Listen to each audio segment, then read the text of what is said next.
il y a des moyens de mieux soigner dès maintenant, sans attendre de nouveautés hypothétiques ou qui ne viendront pas. Il s'agit par exemple d'écarter les médicaments plus dangereux qu'utiles. Ils sont nombreux sur le marché. Mediator, les pilules de 3e ou 4e génération, ne sont que quelques arbres qui cachent une forêt. Une forêt.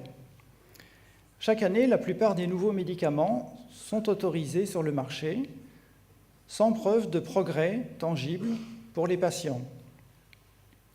Parfois, ils sont même moins efficaces que les médicaments de référence déjà sur le marché ou plus nocifs.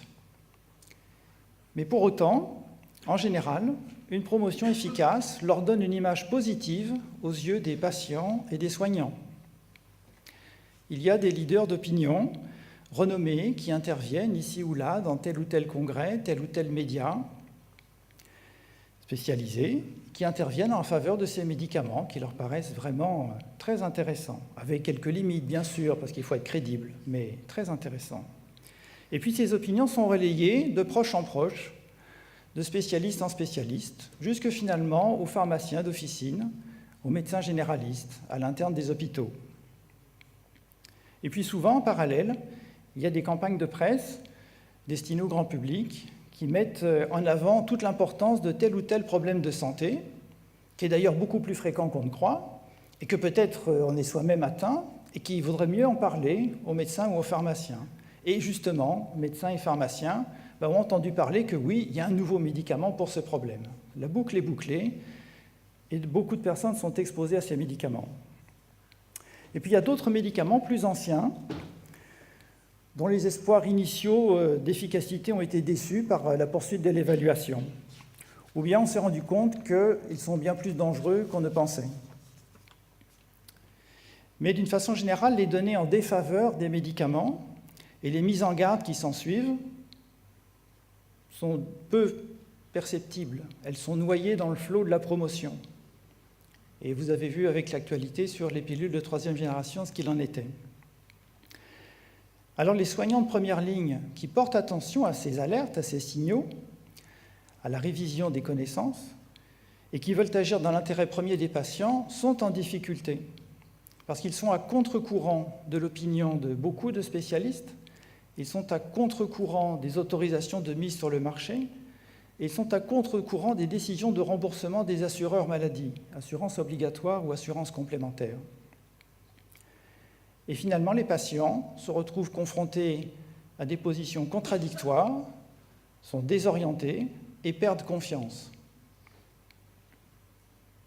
Alors en agissant par demi-mesure et en laissant longtemps des médicaments plus dangereux qu'utiles sur le marché, les agences des médicaments ne font pas leur travail de protection des patients. Alors que peut faire Prescrire ? Prescrire, financé uniquement par les abonnés, ne peut pas faire le travail des pouvoirs publics et n'y prétend pas du tout. Mais Prescrire s'est organisé pour aider les soignants à mieux soigner. Dans le numéro de février de Prescrire, qui vous a été remis à l'entrée, dans toute la pochette, l'équipe Prescrire a rassemblé toute une série de demandes de retrait de médicaments plus dangereux qu'utiles, au terme de l'analyse publiée dans Prescrire en 2010, ou 2011, ou 2012. En seulement 3 ans, cela fait des dizaines de médicaments, sans compter les contraceptifs dont on parle en ce moment. Des dizaines de médicaments. Alors ce dossier vise à aider les patients et les soignants à se préparer, à réviser les traitements en cours, à écarter ces médicaments plus dangereux qu'utiles, et à préférer des traitements mieux éprouvés, sans attendre les décisions des autorités. Ce dossier vise aussi à aider les autorités à informer clairement, largement, sans concession, sur la réalité des données d'évaluation de ces médicaments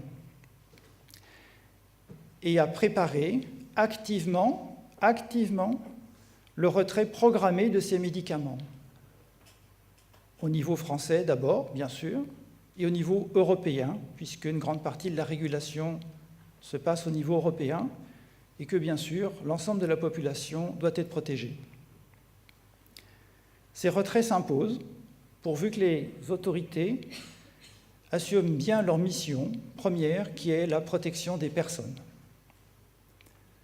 Et nous espérons que ce dossier va provoquer beaucoup de débats et mettre à l'abri beaucoup de personnes des dangers liés aux soins, ce qui est une forme de progrès thérapeutique.